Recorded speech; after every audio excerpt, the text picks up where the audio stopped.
Penguin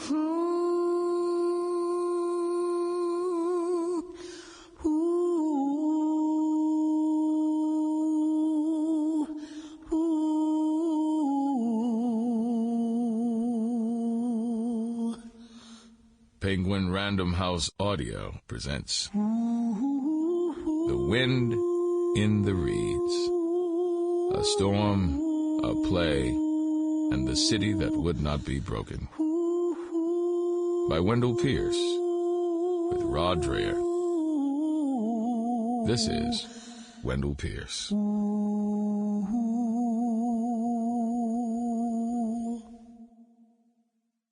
To my blessed mother, T.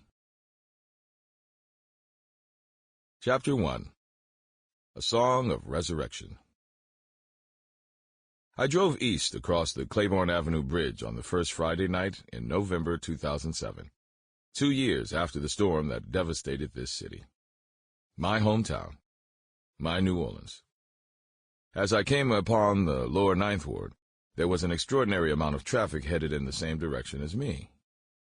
They're coming to see the play, I thought. The play was Waiting for Godot, Samuel Beckett's immortal absurdist drama about two tramps, Vladimir and Estragon, living in a wasteland and waiting for a savior who may or may not come. The play, which Beckett wrote inspired by the agonies of Nazi-controlled Paris, deals with abandonment and the struggle inside all of us between hope and despair. Paris had the Nazi occupation. New Orleans had Hurricane Katrina. We New Orleanians knew abandonment. We knew what it was like to struggle for a lifeline of hope in the midst of a maelstrom of despair.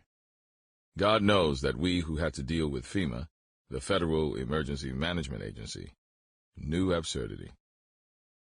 Nobody in the city knew it more intensely than the people of the lower Ninth Ward. For a long time after the storm, if you drove over the Claiborne Avenue Bridge into the neighborhood, you plunged into a void, both physical and existential. There was nothing but a sea of night where once a thriving neighborhood had been. It was the abyss, a black hole of death and desolation, and a darkness so intense that many in New Orleans feared no light could ever overcome it. On the morning of August 29, 2005, Katrina gashed the levee in 2 places north of the bridge, which traverses the Industrial Canal, the economically vital artery for shipping from the Mississippi River to Lake Pontchartrain, and via 2 other man-made canals, out into the Gulf of Mexico. Millions of gallons of water washed through the lower Ninth Ward.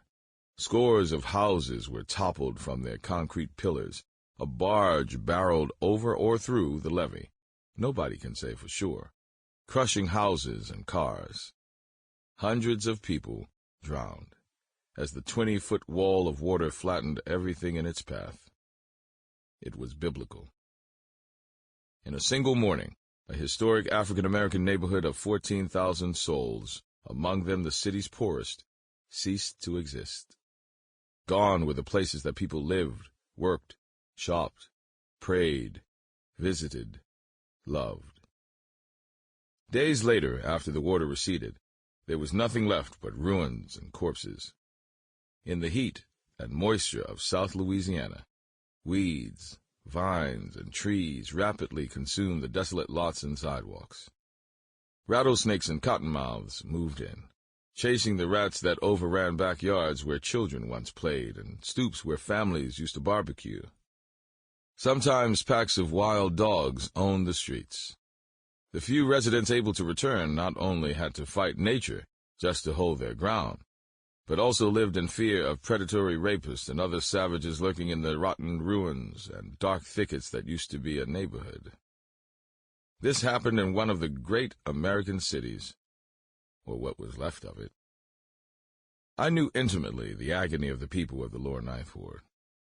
6 miles north of the neighborhood, where the Industrial Canal meets the lake, the district of the city where I grew up, Pontchartrain Park, the first African-American middle-class subdivision in New Orleans, had been virtually annihilated when a breach in a different canal to the west caused the neighborhood to fill with water up to the rooftops. Sample complete. Ready to continue?